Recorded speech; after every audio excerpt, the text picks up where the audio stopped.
2022 ព្រះរាជាណាចក្រកម្ពុជាបានប្រឈមនឹងបទល្មើសថ្មីបង្កើតឡើងដោយក្រុមឧក្រិដ្ឋជនដែលភាគច្រើនជាជនបរទេសដោយប្រើប្រាស់ឱកាសរាជរដ្ឋាភិបាលកម្ពុជាបានផ្ដល់ឲ្យក្នុងការបង្កើតមុខរបរអាជីវកម្មស្របច្បាប់នៅកម្ពុជាជាពិសេសនៅក្នុងបណ្ដាខេត្តដែលមានសេដ្ឋកិច្ចរីកចម្រើនដូចជាខេត្តព្រះសីហនុរាជធានីភ្នំពេញជាដើមទៅប្រព្រឹត្តបទល្មើសតាមរូបភាពផ្សេងៗយ៉ាងសាហាវឃោរឃៅរាជរដ្ឋាភិបាលកម្ពុជាដែលមានគណៈកម្មាធិការជាតិប្រឆាំងអំពើជាមនុស្សជាសេនាធិការបានដាក់ចេញនៅផែនការប្រតិបត្តិការមួយលេខ 143/22 ផក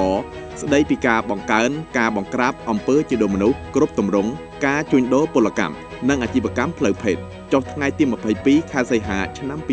2022 និងយន្តការចម្រុះ3ប្រមូលផ្ដុំកម្លាំងសរុបធនធានសរុបនិងមធ្យោបាយសរុបបង្ក្រាបរាល់ទីតាំងដែលមានការសង្ស័យនិងដែលទទួលព័ត៌មានថាមានបទល្មើសលាក់បង្កប់ដើម្បីសង្គ្រោះជនរងគ្រោះឲ្យបានទាន់ពេលវេលាបង្ក្រាបបទល្មើសនិងចាប់បញ្ជូនជនល្មើសនិងអ្នកពាក់ព័ន្ធទៅផ្ដន្ទាទោសតាមច្បាប់ជាធរមានក៏ដូចជាបង្ក្រាបបទល្មើសដទៃទៀតនិងបិទទីតាំងអាជីវកម្មដែលមានបង្កប់បទល្មើសនិងអាជីវកម្មខុសច្បាប់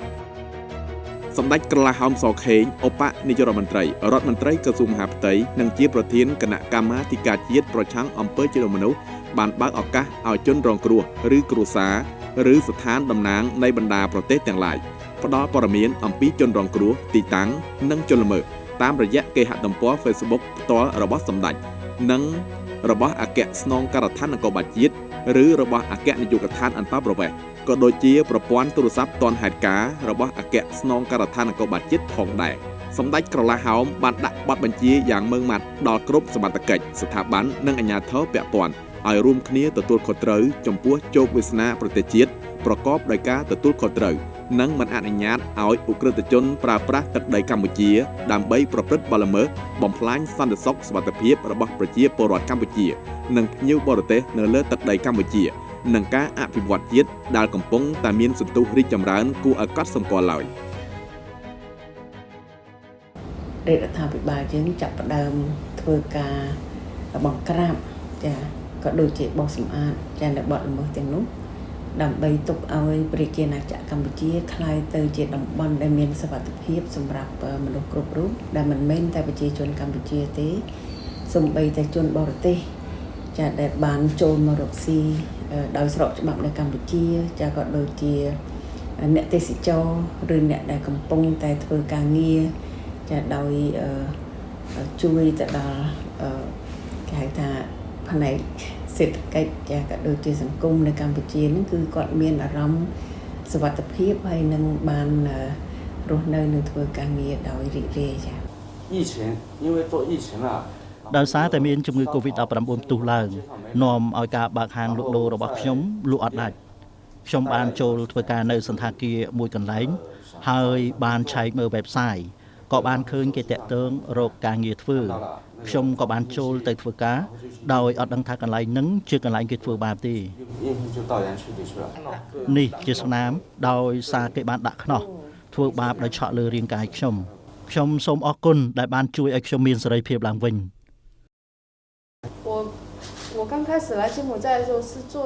ខ្ញុំមកស្រុកខ្មែរជាលើដំបូងហើយធ្វើការនៅម៉ាត់មួយកន្លែងផ្នែកទទួលតំណែងចូលខ្ញុំចាញ់បោកគេដោយសារតែខ្ញុំយកលិខិតឆ្លងដែនទៅពន្យាដំបូងឡើយគេណាត់ខ្ញុំទៅជួបហើយក៏ចាប់ខ្ញុំទៅឃុំនៅក្នុងបន្ទប់ងងឹតតូចមួយបន្ទាប់មកគេឲ្យខ្ញុំទៅធ្វើការនៅ Chinatown ផ្នែកអនឡាញដៃរបស់ខ្ញុំស្ពឹកលែងដឹងនឹងឈឺនៅឡើយពេលដែលឃុំនៅក្នុងបន្ទប់ងងឹតនោះគេវាខ្ញុំនឹងបង្ខំឲ្យខ្ញុំដោះសម្លៀកបំពាក់ធ្វើបាបលើរាងកាយ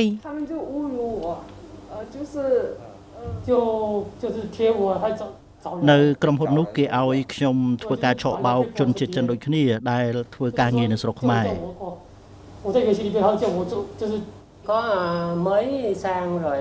ខ្ញុំស្គាល់បងប្អូនខ្ញុំម្នាក់ដែលធ្វើការខាងហ្គេមនៅស្រុកខ្មែរគេបានតាក់ទងខ្ញុំប៉ុន្តែខ្ញុំមិនទាន់សម្រេចចិត្តមកធ្វើទេអ្នកដែលណែនាំខ្ញុំមកទីនេះបានហៅខ្ញុំមកផឹកកាហ្វេនៅព្រំដែនហើយបន្ទាប់មកខ្ញុំក៏លេងដឹងខ្លួនបន្ទាប់ពីបានដឹងខ្លួនវិញក៏ជាប់ឃុំនៅក្នុងបន្ទប់មួយតែម្ដង គេចាប់ចងខ្ញុំ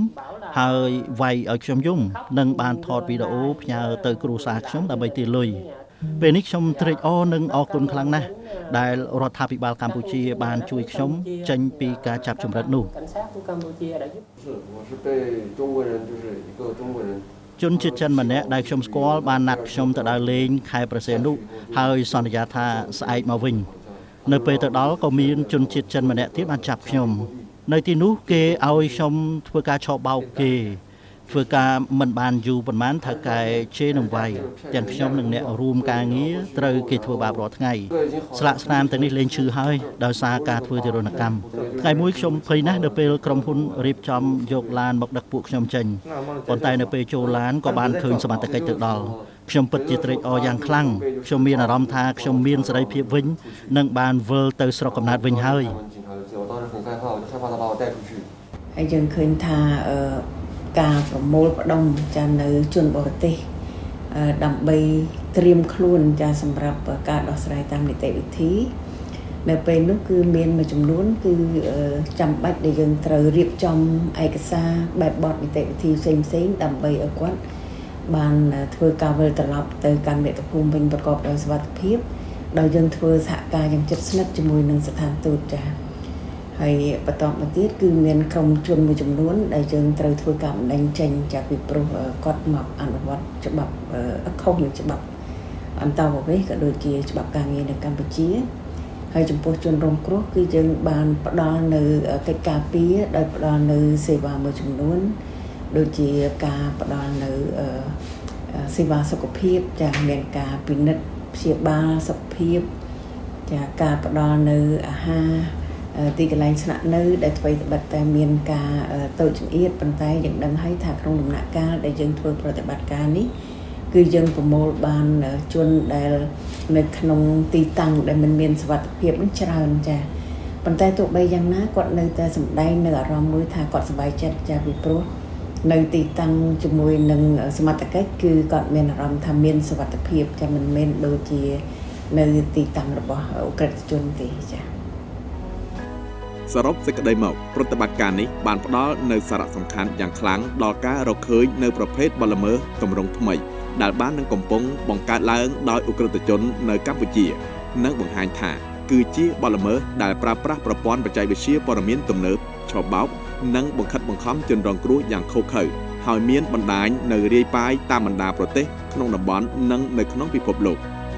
ដែលទាមទារឲ្យមានកិច្ចសហប្រតិបត្តិការពីបណ្ដាប្រទេសពាក់ព័ន្ធទាំងឡាយក្នុងការអប់រំបង្ការទប់ស្កាត់និងជួយសម្របសម្រួលទទួលយកប្រជាពលរដ្ឋខ្លួនទៅកាន់មាតុភូមិវិញប្រកបដោយសុវត្ថិភាពដើម្បីបញ្ជៀសពីគ្រោះមហន្តរាយ